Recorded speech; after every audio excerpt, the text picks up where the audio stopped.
తమ నాయకులు బడుగు బలహీన వర్గాల ఆశాజ్యోతి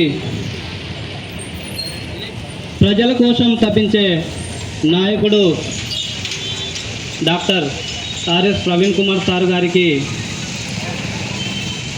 ఇదొక పెద్ద సమస్య.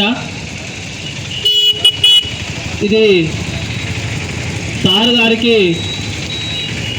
కాంగ్రెస్ ప్రభుత్వం చేసే కుట్ర. దీనివల్ల మన ప్రియతమ నాయకునికి ప్రాణహాని ఉందని చెప్పడానికి ఏం లేదు.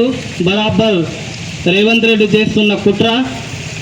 కాబట్టి ఈ చిన్న సమస్య కాదని పెద్ద సమస్య అని తెలుసు అందరికీ. ఈ యొక్క సమస్యని పరిష్కరించే వరకు ఈ యొక్క డాక్టర్ ఆర్ఎస్ ప్రవీణ్ కుమార్ గారి కార్యకర్తలు అభిమానులు చాలామంది ఉన్నారు.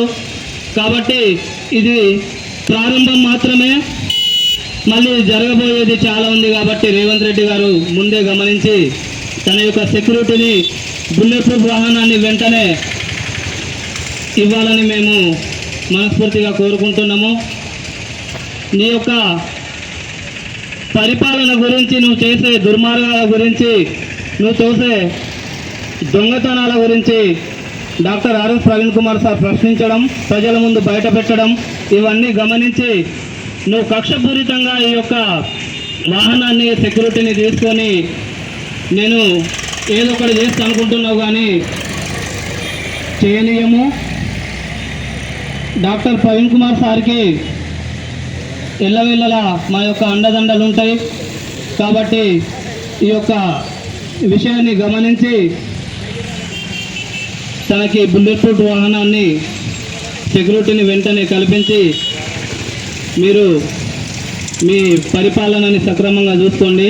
ఇంకో రాబోయే 2.5 సంవత్సరాలు అయితే మీరు తప్పకుండా దిగిపోతారు. ప్రతి పల్లె నుండి, గడప నుండి, గడప నుండి వచ్చే మాట రాబోయే గవర్నమెంట్ బీఆర్ఎస్, అక్కడ ముఖ్యమంత్రి కేసీఆర్. కాబట్టి ఈ యొక్క జరగబోయే దాన్ని గురించి ఆలోచించి మాకు హాని చేయకుండా ఉండాలని కోరుకుంటూ జై తెలంగాణ. జై. మోసం, చాలా పెద్ద మోసం. మా నాయకుడి మీద హత్య ప్రయత్నాలు చేసుకుంటూనే బుల్లెట్ ప్రూఫ్ వాహనాలు, సిగరెట్ని అన్ని తొలగిస్తూ నాయకుడిని ఇబ్బందుల పాలు చేస్తున్నారు. రేవంత్ రెడ్డి గారు అనుకుంటాను కదంటే, రేవంత్ రెడ్డి ఏమనుకుంటాడంటే ఈ నాయకుడి మీద ఇంత హత్య ప్రయత్నాలు ఇవన్నీ చేస్తూ ఉంటే తగ్గుతాడు అనుకుంటాడు. బిడ్డ ఖబర్దార్ రేవంత్ రెడ్డి, నీకు తగ్గేది లేదు, మేము భయపడేది లేదు. మా నాయకుడు అనేటోడు ఇక్కడనే ఉంటాడు, సిరిపూర్లోనే ఉంటాడు. మా నాయకుడు అనేటోడు రాష్ట్ర నాయకుడు. నువ్వు అనుకుంటావు కేసీఆర్కు డబుల్ బెడ్రూమ్ కట్టిస్తా, డబుల్ బెడ్రూమ్ ఏడ కట్టించినావు? నీకున్నది ఇంకా ఎన్ని నెలల టైం? మా అంటే 18-19 నెలల టైం ఉన్నది. బిడ్డ రేవంత్ రెడ్డి, నీకు డబుల్ బెడ్రూమ్ ఇల్లు రెడీ ఉన్నది. మా ఆర్ఎస్ ప్రవీణ్ కుమార్ సార్ మొన్ననే చెప్పిండు, నీకు డబుల్ బెడ్రూమ్ రెడీగా ఉన్నది. నువ్వు మా నాయకుడి జోలికి పోయినావు కదా, నీ పరిస్థితి ఏమవుతుందో చూడు. ఇంకా పోతే సిరిపూర్ తాలూకాలో ఇంకో ఘోరం జరుగుతూ ఉంది. మంది పిల్లగాళ్ళని, మన పిల్లగాళ్ళని ముద్దించుకుంటూ మా సర్పంచులని అందరినీ కొట్టబోతా అంటే ఇక్కడ ఒక నల్లిగుడ్ల నాయకుడు ఉన్నాడు. అందరిని పట్టుకొని పోయి సర్పంచులని వాడనే మరలా ఈయన ముఖానికి 10 మందిని గెలిపించుకోవాలి తాలూకాల.